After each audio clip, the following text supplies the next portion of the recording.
How do you feel when people talk about a possible food shortage in the United States of America? It seems almost impossible. My sense is that if you're anything like me and most Americans, we hear about it, we hear about the possibility, but we don't really think it will happen. I want to dig in this video and talk about the factors that could contribute to a food shortage. Again, something that just seems so foreign and so crazy to people in modern day United States of America. Also, I want to go on a little soapbox at the end about my thoughts on food shortage and maybe why it may not be such a bad thing. Let's get started right now. We take for granted in this country our access to plentiful, decent quality food and clean drinking water, but what would happen if one or both of those were to disappear? What's going on in the world that could affect the supply of food even here in the United States of America? Well, first, we've got a major drought going on in many places of the world. That's affecting crop yields. Secondly, there's a big war going on in the Ukraine. That's considered the breadbasket of Europe, produces a lot of the grains and raw materials that go into the food for that part of the world, again, reducing supply of food. We have the fertilizer costs. The costs of farming have skyrocketed in the last year to 2 years, so we have farmers fertilizing their fields less, which reduces the yield of crops that they're able to produce if they're not being severely affected by the drought and or both. The other thing that's going on with the food supply is that we have major fires and shutdowns going on at food processing plants here in the United States.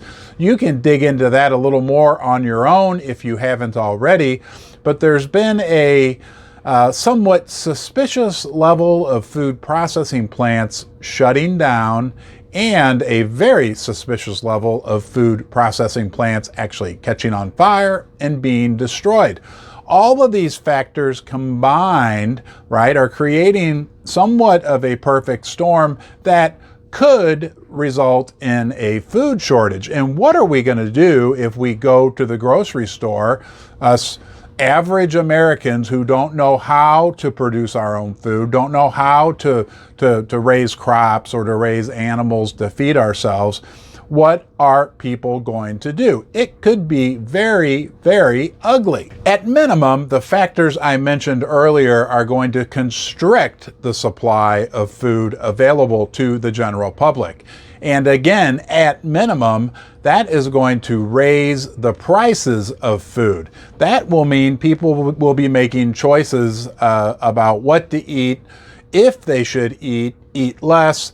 It's going to affect a lot of things. It's going to affect the general economy, especially if food prices skyrocket. Now, I want to go on a little bit of a soapbox here as I was thinking about this and how I think most of America, including me, okay, I'm including myself in this figure, we're just kind of in denial, like, oh, things will get better and I'm not going to worry about it and I don't need to do anything. I've never experienced a food shortage, but it made me think about how I know so many people, and I'm not going to name any specific names, but there's a lot of people I know who actually complain about what a pain it is to go to the grocery store. And it got me thinking last night. I was like, I bet 25% of the people in this world would die and think they went to heaven if they could come to America and go to a Whole Foods or a Trader Joe's or an IGA, one of our big grocery stores, and see all the food that's available. And we have the gall to complain about how hard it is and what an inconvenience it is to have to go to the grocery store and unload the groceries and blah, blah, blah. It might just change people's perception if there's no food in the store. The other thing I thought about is how the abundance of food and the variety of food that a modern American has become accustomed to, how like 99.9% of the people in the history of the world, like people 100 years ago, people people 400 years ago, people 2,000 years ago, they would just be like in total awe at the quality of food, the variety of food and water that we have available to us now. But we just take it for granted, right? I guess until we don't. And I sure hope that day doesn't come for all of us. I hope they get things straightened out with the food supply and a number of other areas in the world right now. We'll find out. Hey, I appreciate you watching. I appreciate you joining me here in Ron's Basement. I'll be interested to hear your comments below. If you like what you heard, subscribe, give the video a thumbs up, hit the bell notification. You'll get alerted every time I put out a new video. Until next time, number one, you be well.